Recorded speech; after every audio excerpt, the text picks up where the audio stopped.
हिम्मत दा इक्को ही नाम सरफराज जिंदाबाद। 4 साल दी लंबी उड़ीक तो बाद सरफराज ने बल्ले नाल दिता वधिया जवाब।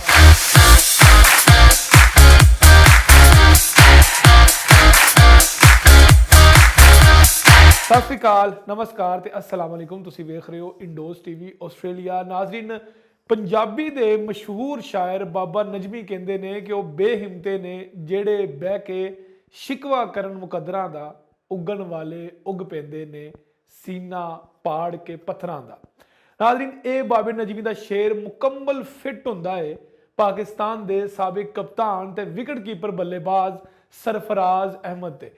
सरफराज अहमद जिन्हों के उपर तनकीद की जा रही सी कि उन्होंने कैरियर खत्म हो गया है, तो पाकिस्तान क्रिकेट बोर्ड के चेयरमैन रमीज राजा ने भी यही रिमार्क सी कि हुण सरफराज का टाइम नहीं आएगा। पर सरफराज ने नहीं दिता धोखा, तो सरफराज अहमद 4 साल बाद पाकिस्तान की टीम च आए, तो आने तो बाद उन्होंने ऐसी परफॉर्मेंस दे दी जिहड़ी पिछले 4 साल दे विच कोई भी प्लेयर नहीं दे सकिया, जिन्हां दे विच बाबर आजम भी शामिल ने। पाकिस्तान ते न्यूजीलैंड के दरमियान होने वाली 2 मैचों की सीरीज़ जिहड़ी कराची के नैशनल स्टेडियम च खेडी जा रही सी, वो जो खत्म हुई तो बड़े दिलचस्प मरहले के बाद ये टेस्ट सीरीज़ 0-0 तो बराबर हो गई, तो ट्राफी जी सी दोवां टीमों के दरमियान शेयर कर दी गई। लेकिन ये दौरान जो सब तो वधिया परफॉर्मेंस रही हो रही है सरफराज अहमद की। सरफराज अहमद जिन्होंने 2017 तो बाद पाकिस्तान की क्रिकेट टीम के नहीं सी पाया जा रहा, तो वो खिलाड़ियों को 4 साल पानी पिलाते रहे, उन्होंने एक भी मैच के मौका नहीं दिता गया।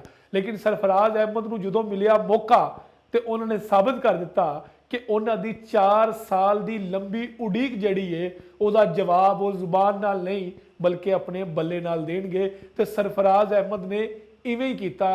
उन्होंने पूरी सीरीज़ के विच 4 वारियां लईयां, तो 4 वारियां दे विच 50+ स्कोर, यानी कि 4 वारियां का टोटल स्कोर जो उन्होंने किया वो 337 स्कोर है, तो एवरेज बनती है 84 की, यानी कि 84 की एवरेज के नाल उन्होंने यह सीरीज़ खेडी। तो दूसरे टेस्ट मैच के जो पाकिस्तान की हार नज़र आ रही सी, तो उस हार नूं उन्होंने जित च तब्दील करने की पूरी कोशिश की, पर आखिरी लम्हिਆਂ ਦੇ ਵਿੱਚ ਉਹ थक के ਜ਼ਖਮਾਂ ਦੇ ਨਾਲ चूर हो के जो आउट होए, तो पाकिस्तान तकरीबन जित्या होया मैच ड्रा करन च कामयाब हो गया। एक मौके पर पाकिस्तान मैच हार रहा सी।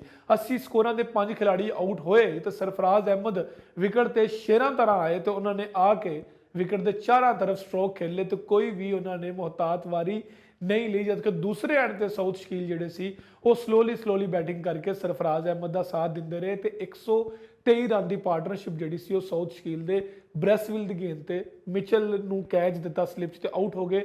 तो उस तो बाद सरफराज अहमद ने आगा सलमान के नाल एक बार फिर वारी अगे लिया कोशिश की कि पाकिस्तान को फतह दिलाई जाए, लेकिन आगा सलमान तो हसन अली के आउट होने तो बाद सरफराज अहमद भी आउट हो गए, तो पाकिस्तान जित्या होया मैच ड्रा करन दे विच तकरीबन कामयाब हो गया। तो यदा क्रेडिट टोटल गया सरफराज अहमद नूं। सरफराज अहमद ने 4 साल के इंतजार तो बाद मैन ऑफ द मैच भी लिया, तो मैन ऑफ द सीरीज़ भी करार पाए। इस तो इलावा सरफराज अहमद की सब तो वड्डी तनकीद की जा रही सी वो ये सी कि वो विकटां दे पिछे इन्ने तेज़ नहीं है, इन्ने शातर नहीं है, लेकिन उन्होंने इस सीरीज़ दे विच भी विकटां दे पिछे 5 तो 6 शिकार भी किए, तो उस तो बाद 2 तो 3 स्टंप आउट भी किए, जोड़ा कि कीपर लिए सब तो मुश्किल काम होंदा है। सरफराज अहमद के उपर सब तो वड्डी तनकीद जी की जा रही सी वो ये सी कि वो टीम के विच अगर आ भी गए तो ज़्यादा उम्र होने की वजह तो वो फिट नहीं रहेंगे। लेकिन सरफराज अहमद ने वर्ल्ड कप के विच दूसरे साबिक क्रिकेटर्स की तरह जिदा मोहम्मद आमर है, वहाब रियाज है, मोहम्मद हफीज़ है, उन्होंने तरह अपनी टीम के उपर तनकीद नहीं की, बल्कि 4 साल प्रैक्टिस की, नैट प्रैक्टिस की। तो प्रैक्टिस तो बाद जो वो टीम च वापस आए, तो उन्होंने यह चीज़ साबित कर दी कि वो वड्डे प्लेयर ने। उन्होंने इस सीरीज़ के विच पाकिस्तान की ਜਿੱਤ ਲਈ ਪਾਕਿਸਤਾਨ ਨੂੰ ਬਚਾਉਣ ਲਈ ਭਰਪੂਰ ਕੋਸ਼ਿਸ਼ਾਂ ਕੀਤੀਆਂ ਤੇ ਚਾਰਾਂ ਵਾਰੀਆਂ ਦੇ ਵਿੱਚ ਜਦੋਂ ਵੀ ਉਹ ਬੈਟਿੰਗ ਲੈਣ ਆਏ ਪਾਕਿਸਤਾਨ ਮੁਸ਼ਕਿਲ ਸਿਚੁਏਸ਼ਨ ਦੇ ਵਿੱਚ ਸੀ ਤੇ ਉਹਨਾਂ ਨੇ ਪਾਕਿਸਤਾਨ ਦੇ ਮਿਡਲ ਆਰਡਰ ਨੂੰ ਅਜ਼ਹਰ ਅਲੀ ਤੋਂ ਜਾਣ ਤੋਂ ਬਾਅਦ ਇੱਕ ਮਜ਼ਬੂਤ ਦੀਵਾਰ ਬਣਾ ਦਿੱਤਾ ਤੇ ਪਾਕਿਸਤਾਨ ਤੇ ਨਿਊਜ਼ੀਲੈਂਡ ਦੇ ਦਰਮਿਆਨ ਸੀਰੀਜ਼ ਜਿਹੜੀ ਸੀ ਉਹ ਬੜੀ ਦਿਲਚਸਪ ਹੋ ਕੇ ਡਰਾ ਹੋ ਗਈ। ਸਰਫਰਾਜ਼ ਨੇ ਪਾਕਿਸਤਾਨ ਦਾ ਕੀਤਾ ਸਰ ਫਖਰ ਨਾਲ ਬੁਲੰਦ। ਵੇਖਦੇ ਰਹੋ ਇੰਡੋਜ਼ ਟੀਵੀ ਆਸਟ੍ਰੇਲੀਆ।